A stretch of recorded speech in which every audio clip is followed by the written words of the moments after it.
Thank you.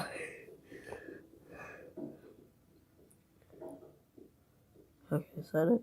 So Matthew, I just wanted to ask, have you noticed anything strange about Jan lately? I mean, has he been acting differently?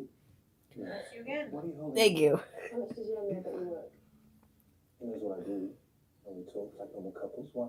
Does he know enough to get into a computer, like Mrs. Shaw's, for example?